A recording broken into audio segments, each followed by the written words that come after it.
Tātai Haka tūria tō mātou rōpū, tō mātou kapa. Ngā tau ono te kau, hui hui katoa ngā whānau i akarana nei, i runga te kaupapa o te whakapono, me ngā tikanga o tāu mātua tūpuna. A koe e tēnei tātou e hui hui tonu nei, i runga i te aroha, ko te aroha te mea nei. Why is this rōpū important? Whakawhanaungatanga.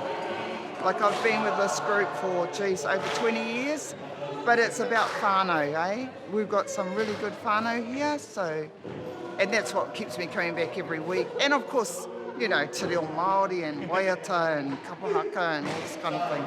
But it's not competitive, it's really ngāwari, it's really laid back. You don't have to be the best or anything like this, but you do have to put in the work, so yeah. Not only that, we're keeping Kingi Ihaka's waiata alive, and that's really important. So we've got a lot of aroha and a lot of wairua within this church building because we're singing really wonderful songs that have come from someone who wanted to bring tikanga Māori and the Christian word together. It's important for me to be in amongst our people because of my upbringing in schooling. It was very hard for me to learn English, let alone learn Māori. So when I met this group, I told them all that and they said, you come along because we will help you. And that was great for me. The feelings that you get from inside are feelings that I really missed out on when I was younger. So yeah, it's very great. Te kapa haka, ngā mahi e pai ana tātou te iwi Māori, he whānau kotahi tātou, ia wā, ia tau.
Kia inoi tātou.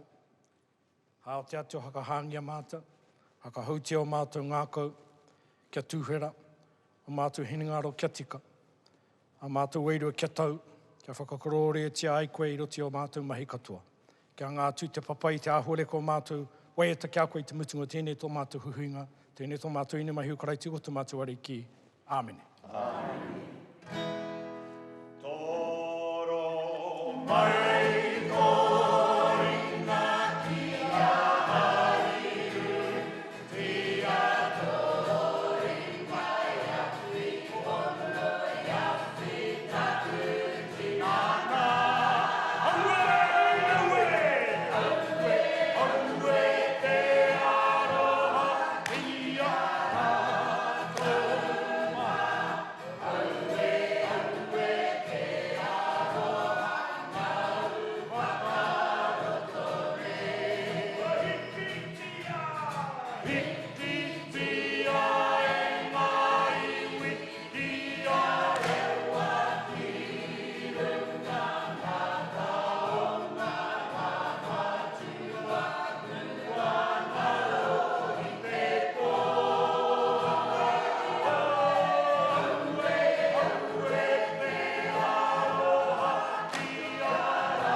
It's so beautiful to see you guys come together, and you have so much presence, and it just brings back all the memories of when I was a kid. And I have the sense of pride. Mama,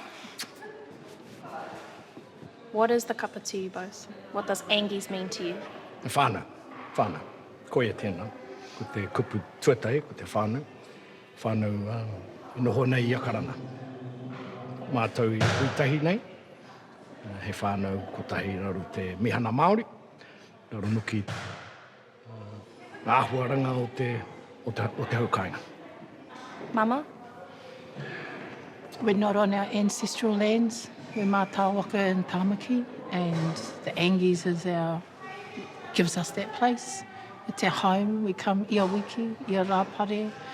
It's our hakawhanaungatanga, it's our reach out with other Māori, but with those layerings of not just the values of our people, but also the layerings of the hāhi. And so that fills that space for us when we're so far from home.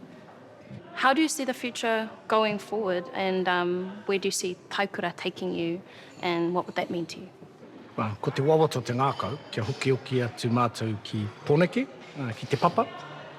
Te wāhi tūai te tō tātou nei whakangahau. Tēnā te wawata toku ngākau, kia hoki atu mātou ki tērā wāhi. Obviously, it has to carry on because we look forward to it. It's what we work up for. It's what has now drawn us together, Ia Wiki. So, it's become a really important part of the lives of kaumātua across the motu. That gathering, if we stay in a virtual world, so be it. That's become the new BAU of our Māori hapori, of our lives. So, kei te pai tērā, but as long as it continues, as long as we have that gathering and there's a place for all of us old people to get together and celebrate. Kei ware tātou, ngā kupu, ngā waiata, o mua. Why do you keep coming back? It's become a bloodline for us, even though it's whānau by kaupapa, not whānau by hakapapa. The ties are very real and they become very strong. I think about having lost a brother just i te rawiki, a brother of the club, and we didn't know how to not be whānau pane. These communities and these whānau are very real, and what comes with whānaus can be that raw emotion, especially in the passing of those instrumental whānau members. Hoi anō, back to your performance. I loved it, I always love it, especially some of those anthems. For me, growing up in this kapa, all the waiata have played a big part of who I am as a kaihaka now, the way that Angies sing songs, the words that they chose to use, and the way that they present themselves, which is very much alive in your performance today. So, ka nui te aroha, kia kaurua.